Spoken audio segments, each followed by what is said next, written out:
Muy buenas noches a todos. Perdón por el retraso, pero está la ciudad de su reputísima madre.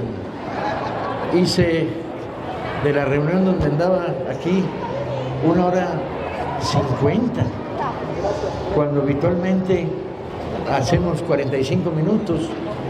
Pero esta ciudad se ha vuelto verdaderamente complicada en términos del movimiento interno. No quería dejar de venir. Para mí esta feria es una feria importante. Nació al calor de la Brigada para la Libertad. Es una feria con gran capacidad de atractivo, libros muy baratos, debates más o menos inteligentes e interesantes, excepto cuando vengo yo que me tiro rollos raros. Y habíamos logrado hacer de Nesa un polo de atracción. Cuando te preguntan en términos generales cómo va la lectura en el Valle de México, tú dices las grandes reservas de lectores, o sea, los lectores posibles, están en el norte y en la periferia, grandes. Y el gran problema es crear atractivos para llevarles el libro allá y no esperar que vayan a buscar el libro, sino que se tropiecen con él por muchos mecanismos. Las ferias del libro, los librobuses, las bibliotecas móviles que tenemos, librerías que llegan prácticamente a cualquier lugar, los tendidos en zonas universitarias, los clubs y las salas de lectura que han estado creciendo por todos lados. Entonces, la recuperación de Ciudad Neza como un centro importante era clave. Ya las últimas ferias van agarrando cada vez más fuerza, más dimensión, más capacidad de hacer publicidad en la zona. Porque luego te encuentras a un compadre que te dice, oye, ¿cuándo vienen a Neza? Y dice, no mames, vengo de ahí, contrólate, ¿no? ¿Cómo que vienes de ahí? Sí, hace 1 hora estaba hablando en la explanada municipal. Ay, ¿a poco? No, te lo estoy inventando nomás para que no me estés chingando. Esta capacidad de informar no es fácil. De hecho, los nuevos ayuntamientos, los más activos, producen un montón de cosas. Ferias, festivales, encuentros, festitas, fiestotas, conciertos, bla, bla. Y es bien importante construir unos mecanismos de información para que resulte atractivo. Neza fue un lugar piloto de los experimentos de fomento a la lectura más importantes que ha habido en el país. El policía siempre vigila y siempre lee, fue único. Aquí nació, aquí se cocinó, aquí triunfó y luego se debió haber extendido a otras partes del país y no sucedió. Faltaba voluntad política para que tal cosa sucediera. Pero se dieron fenómenos muy particulares, yo los vi, no me los contaron. Una patrulla por mitad de un barrio diciendo, y nos vamos a parar a 3 cuadras de aquí y vamos a regalar libros. Y dicen, la madre, yo crecí, compañeros, como la enorme mayoría de ustedes, ante la idea de que el enemigo público número 1 es la tira, hombre. La ley no es la ley, es el desorden. Yo sufrí los empujones, avatares y persecuciones del Barapén, el batallón de radiopatrullas del Estado de México, una de las fuerzas oscuras más terribles de la historia de esta ciudad. Y digo ciudad, hablo de la gran ciudad metropolitana, no del DFI, lo que llamaría ciudades satélites. Y este fenómeno que produjo resultados directos en cada cuartelillo de la policía, había una pequeña biblioteca, ganaron concursos de literatura internacionales, como cuando pusieron en Código Policiaco o el capítulo 1 del Quijote, que resultaba muy divertido. En algún lugar 624, ¿de qué están hablando? Ingenioso, pero además produjo efectos internos. En aquellas épocas la policía recuperó confianza de los ciudadanos. El problema es que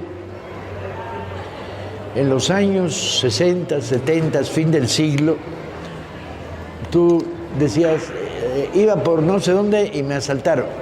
Y alguien te preguntaba, si era un extranjero, te lo preguntaría con buena fe, pero con absoluto desconocimiento de la realidad.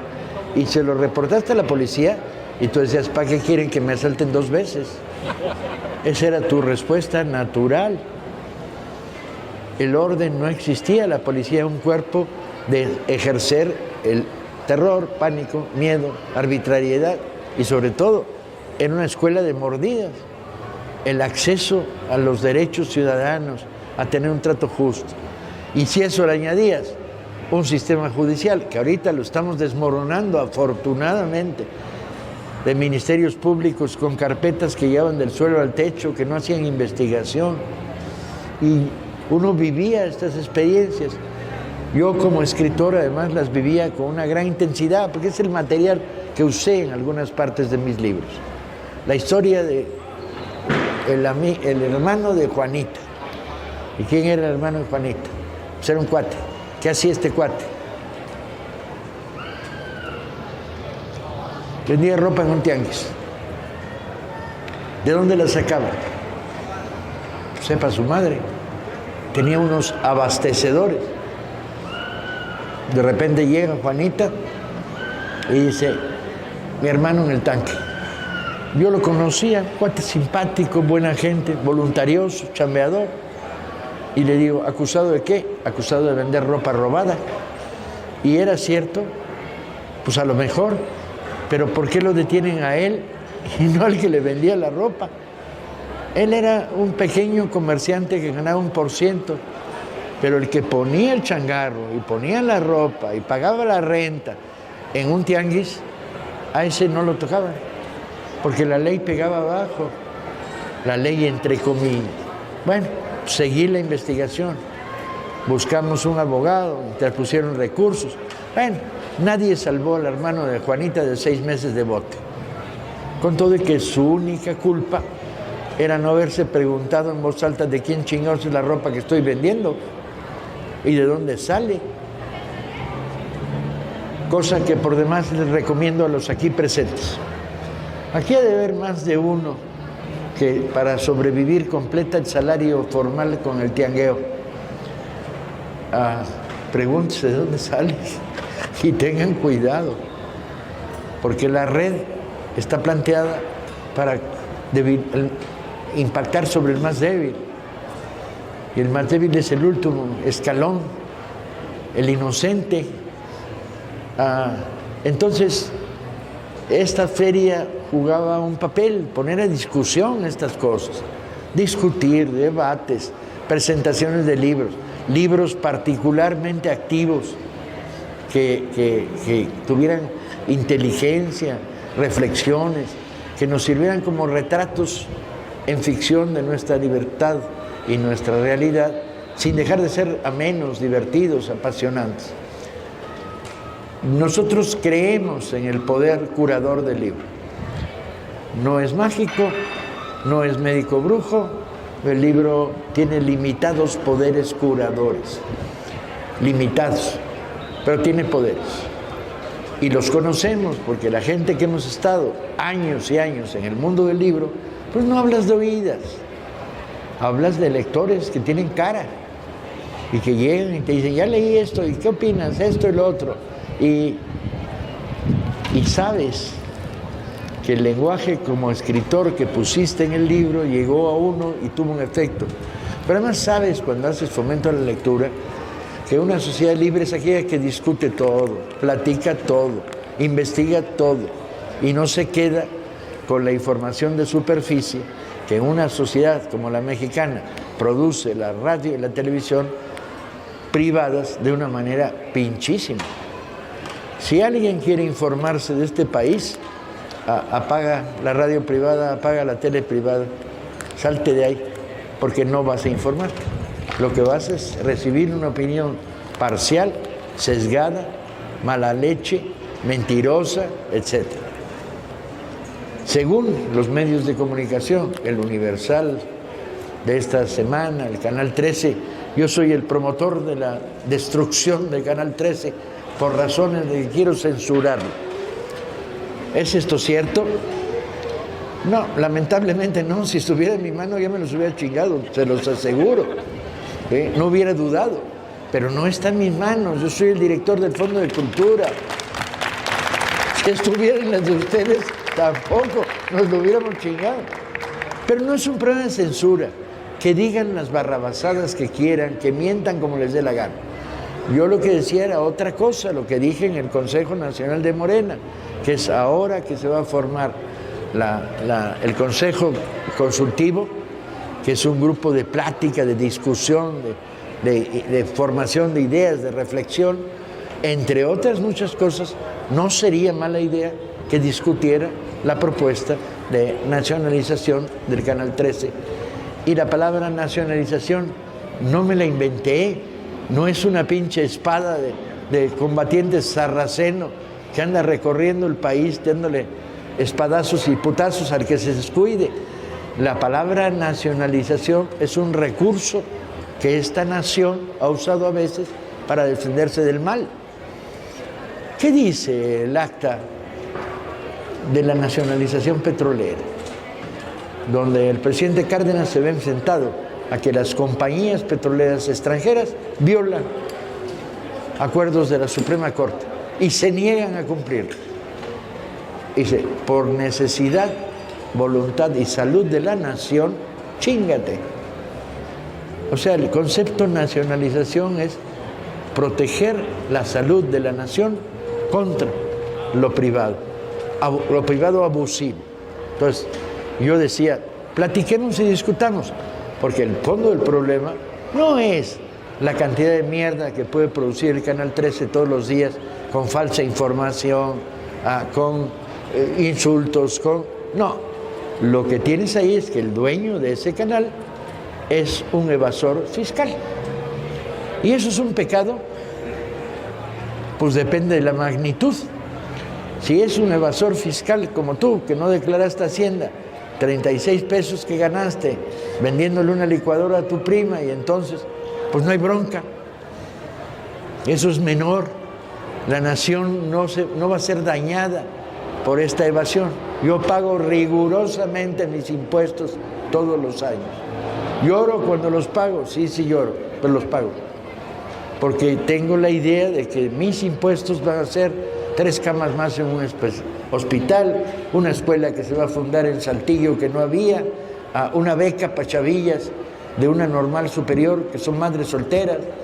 Yo digo, mis impuestos son para el beneficio de lo colectivo, forma parte de mi compromiso como ciudadano, colaborar con estos impuestos al bienestar de la nación. Pero este güey, y los que me están grabando pueden reproducir y decir, dije este güey, porque luego la bola de chismosos, tardé 5 minutos en decirlo en el Consejo de Morena y alguien se lo filtró al Canal 13 y al Universal. Porque también en Morena tenemos algunos pinches sapos que no valen lo que el piso que pisan, ¿no? Pero bueno, yo dije, a ver, este cuate ha estado practicando desfalcos monumentales contra la nación. Repasemos. La cadena de tiendas Electra practica regularmente y todos los días algo que está codificado en el Código Penal como usura. La usura es aquel que te presta y te coloca intereses exagerados y cobra a través de amenaza. La usura, que la viven los que no tienen capacidad de obtener un crédito bancario y les cayó la usurera del barrio y le dice, te presto 30, pero tienes que pagarme en un mes 35 y me dejas los papeles de la propiedad de tu casa para garantizar. La usura es un delito. Bueno, en Electra estaban vendiendo licuadoras de 400 pesos en 3,000, aboneándolas. ¿Eso es un delito? En algunos casos sí, en otros era una mentada de madre, man. aprovecharse de la pobreza del ciudadano para que sus consumos fueran aboneados en régimen de usura. Bueno, es selecto. El Banco Azteca. Bueno, el Banco Azteca durante un tiempo, tú podías pagar tus impuestos en el Banco Azteca. Tú podías pagar la luz, tú podías pagar el teléfono, tú podías pagar servicios y tus impuestos. Pero ¿qué hacía el Banco Azteca? Demoraba la entrega. Cobraba tus impuestos y tú luego ibas al SAT y decías, oigan, yo ya pagué. Decían, no, pues aquí está. Pues no nos lo han enviado. Ese envío, que es instantáneo, tú cobras instantáneamente, se lo das a quien le toca, que tú eres cobrador y cobras un pequeño porcentaje por ejercer de cobrador. Estos hijos de mala familia, de mala madre y de mal padre, lo retenían y en algunos casos no lo entregaban. Eso se llama fraude fiscal, pero además es un insulto a la nación y un insulto a los que honestamente pagaban sus cuentas ahí. Bien.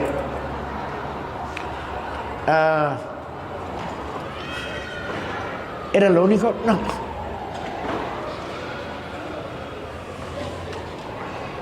Las ganancias que generaban las empresas del Grupo Salinas, no pagaba impuestos por ellas. Yo pago impuestos, tú pagas impuestos, tú pagas IVA cuando compras un paquete de Kleenex. Y él no pagaba impuestos. Y tenía un ejército de abogados y de jueces corruptos parando el pago de impuestos. El informe del SAT dice, debe miles de millones de pesos de impuestos. ¿Cómo debe? Y entonces, y cuando vas a ejecutarlo, hay un amparo, y otro amparo, y una protección legal, y el dinero no está. Y entonces yo digo, por salud de la nación, no sería malo que discutáramos si le quitamos a cuesta de los impuestos que debe el instrumento de publicidad que tiene para defenderse, que es el Canal 3. Bien, era una humilde opinión, tampoco pretendía lanzar una campaña de nacionalización inmediata y invitarlos a todos ustedes a sumarse a ella.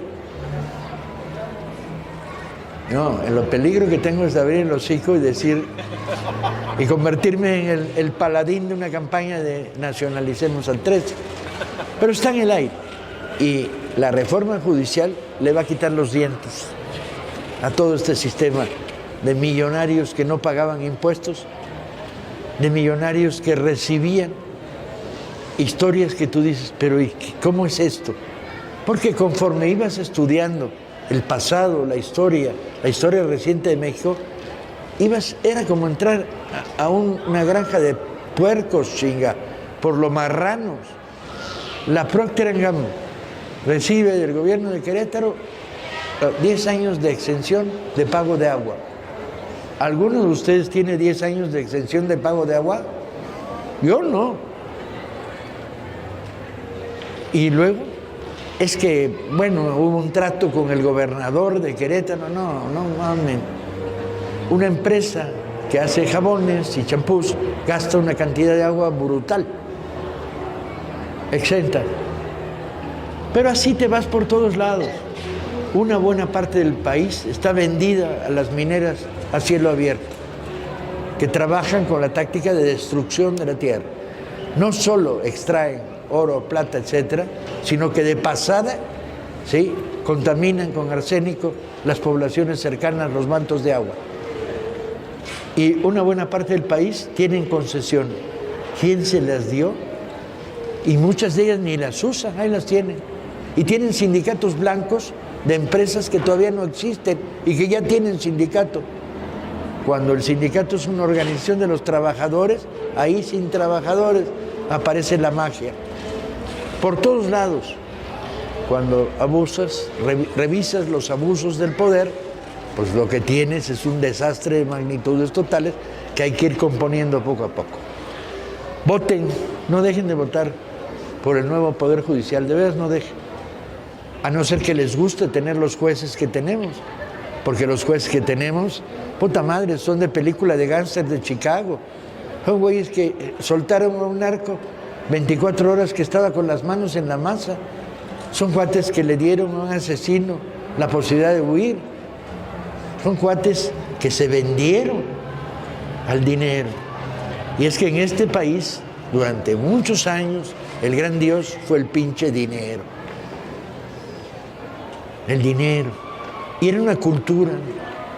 Era, dale con el codo al que tienes al lado, chingatelo, trepa la pirámide, gana, genera, porque dinero es poder, porque poder es prestigio, porque poder es triunfo, porque dinero es éxito.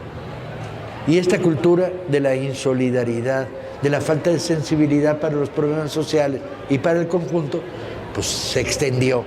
Y no solo manchó a los que la generan, la practican y la difunden a través de los órganos de comunicación privados, sino que manchó al ciudadano. Y de repente, en pleno debate de la última campaña electoral, me encuentro una discusión en una zona de la Ciudad de México donde una mujer muy beligerante decía a gritos en su cuadra, pues yo voy a votar por Xóchitl. Yo decía, pues en su derecho está, o sea, si uno es muy pendejo, pues ejerce su pendejez de alguna manera. Ahí está, pero es legítimo. Pero sus argumentos eran culerísimos y se los estaba echando en voz alta. Y había un compañero con teléfono grabándolo. Y yo estaba ahí de casualidad. Sus argumentos eran verdaderamente terribles, porque eran el retrato de la miseria humana. Era una mujer del pueblo, hombre. No era una pinche pirurris de Polanco, de las Lomas. Era una señora de barrio. ¿Y qué decía? Porque a esa pendeja, y señalaba hacia la esquina de su casa, tuvo 2 hijos fuera de matrimonio por pendeja, lo cual es probable que sea cierto. Y tienen beca, y yo no tengo nada. A mí no me toca. En lugar de decir que sería lo sano, que es, qué bueno que el gobierno ha protegido a los 2 hijos de esta mujer que tuvo relaciones que le llevaron a la maternidad sin protección. Qué bueno que alguien dijo, protejámoslas, démosle becas a esos chavitos, hombre, protejámosla a ella incluso. De pasada, alguien que le lea un pinche manual de anticoncepción para evitar que tenga el tercero. Pero esta no. Esta se sentía ofendida porque esa mujer había 2 hijos, tenía 2 hijos y estaba recibiendo becas. Y ya luego señalaba para otro lado y decía, y ese pinche viejito huevón va todos los meses por su canasta. Y tú dices, pinche vieja roñosa y mandilona y asquerosa, ¿qué te molesta? Porque además, si lo veías en concreto, veías al viejito huevón, y era toda madre el viejito huevón, hombre. Era un compañero que ha ganado con el sufrimiento y la vida el derecho a recibir una canasta todos los meses en el programa de apoyo a la tercera edad. Y lo veías y decías, qué alegría me da que este cuate no solo reciba una aportación en bienes y en comida, sino que ha pasado a ser parte de apoyo del gasto familiar. Antes de que esto sucediera, el viejito era el arrimado huevón que está aquí y nomás consume. Y toma café y le echa un chingo de leche, ¿no? Vale. Y de repente, ya no era el viejito, era el que llegaba el último sábado con la pinche... Llegaba el último sábado con la canasta, eras aportador al gasto familiar, subiste de prestigio, adquiriste derechos que la vida te había quitado. Y yo veía al viejito y decía, pinche vieja roñosa y culera, insolidaria, ¿no? Enfermiza. No, porque a mí, yo. Y es la enfermedad del pinche individualismo, que no es una enfermedad popular. El pueblo suele ser solidario. El pueblo en sus mejores momentos es el pueblo que se volcó a la calle en los terremotos y sin pedir nada, sin pedir nada se jugó la vida y se quitó el pan de la boca para darlo al que no tenía. Es la mujer que tenía un puestito que vendía paletas y que de repente agarró el puestito entero y se fue a darle a los rescatistas paletas gratis Y ese día no comió, porque no vendió una sola, se la regaló a los rescatistas. Eso es México. Y no esta pinche vieja pendeja, reaccionaria, babosa, insolidaria, individualista y tarada, que estaba dolida porque los programas sociales a ellas no le tocaban. Y odiaba a la 4T y sobre todo odiaba a Andrés Manuel. Compañeros, este país ha cambiado no solo porque aprendimos a votar y los corrimos, sino porque estamos aprendiendo a discutir y a pensar. Y la literatura juega un papel. Pausa dramática para que encienda un cigarro.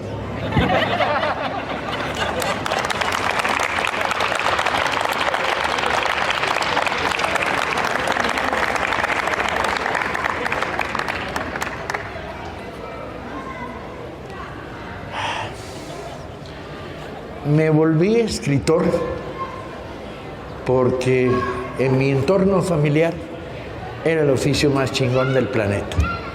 El único problema es que no sabía lo difícil que iba a ser escritor profesional y vivir de escribir.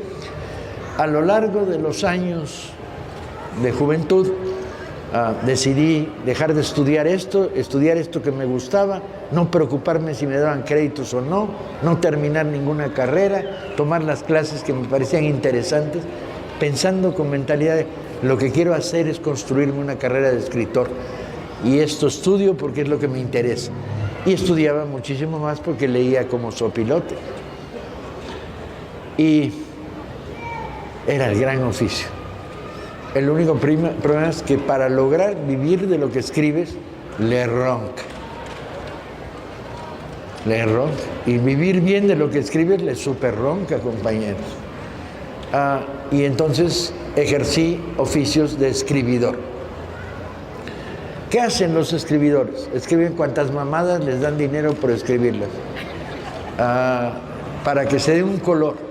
Durante varios años de mi vida hice los programas de divulgación científica del CONACYT, los guiones, en los cuales contaba por qué los atardeceres en la Ciudad de México son rojizos, a causa de la contaminación y no a causa de lo bonitos que son los pinches atardeceres.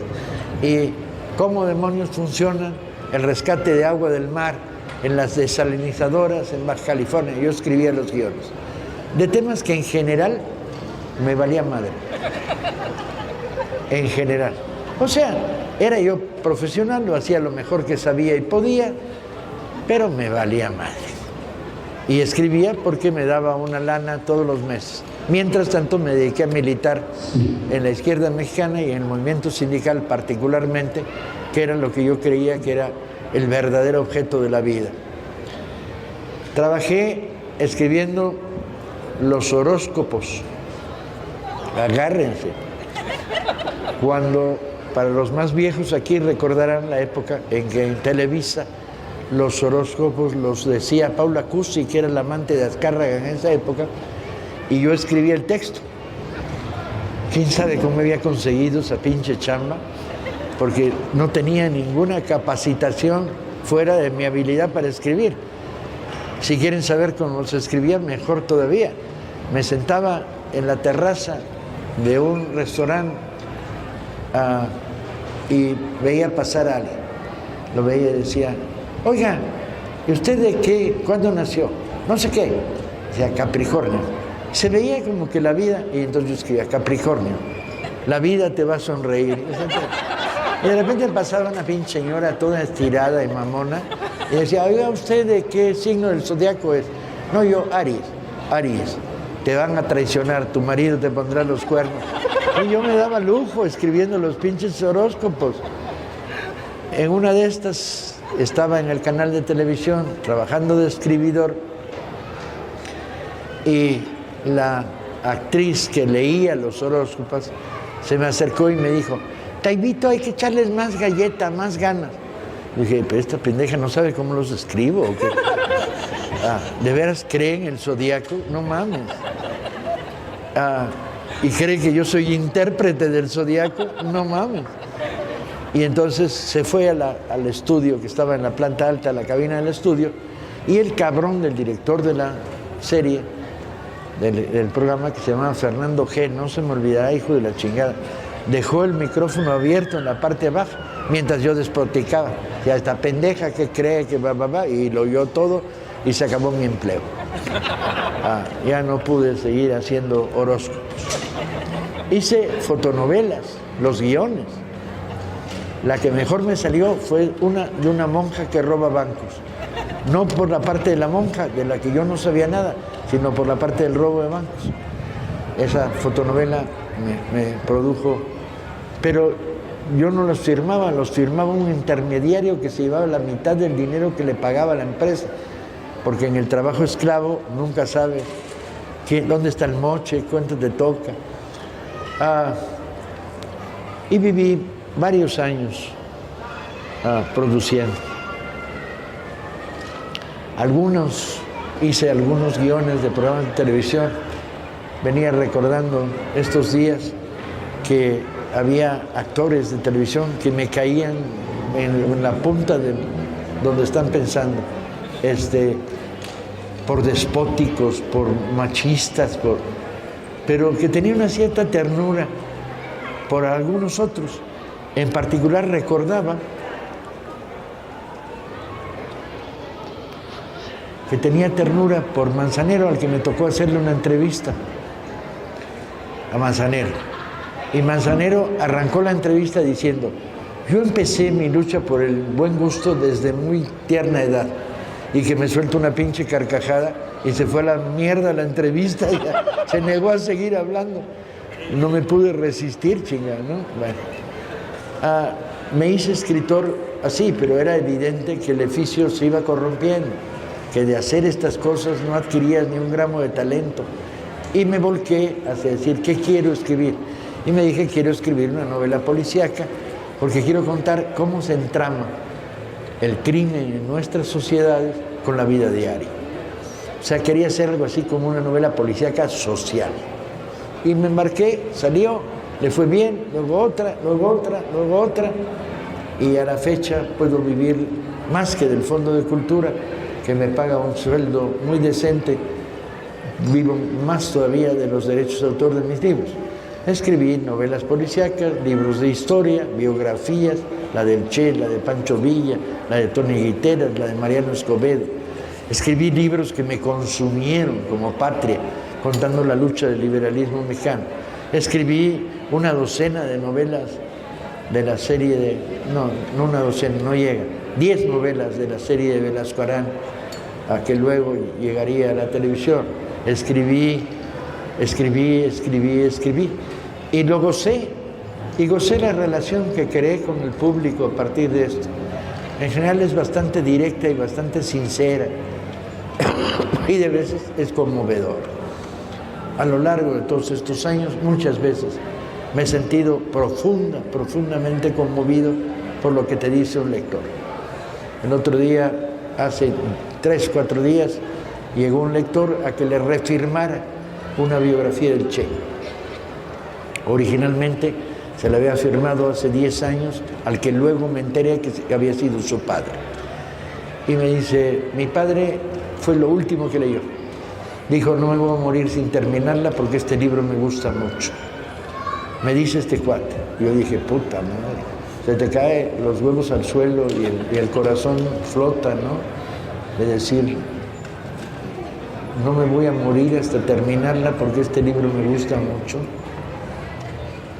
Eso es lo que le da sentido a la palabra escritor y al oficio de escritor.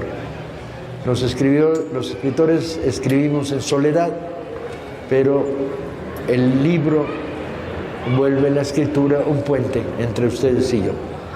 Y la literatura se vuelve algo que se realiza en el momento no en el que yo la escribo, sino en el momento en que ustedes la leen.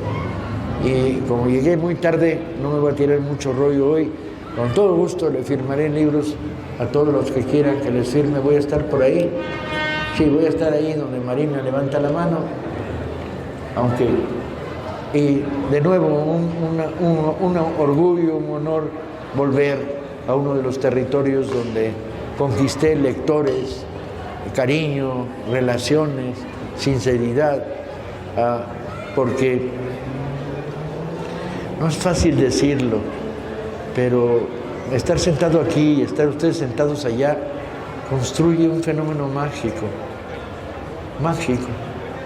Sobre todo porque en este auditorio hay gentes que no me han leído y que no los voy a convencer de que me lean, por razones económicas, culturales, políticas, o porque simplemente a ellos lo que les gusta son las novelas de amor y yo no escribo. Y hay otros que no saben si les va a gustar lo que yo escribo. Y hay otros a los que a lo mejor solo sembré la semilla. Leer puede ser apasionante, divertido, formativo en el mejor sentido de la palabra, educativo en el mejor sentido de la educación. Y a lo mejor la puerta se abre lentamente. El hecho es que donde hay escritores y lectores hay magia. Muchas gracias por la magia. Buenas noches.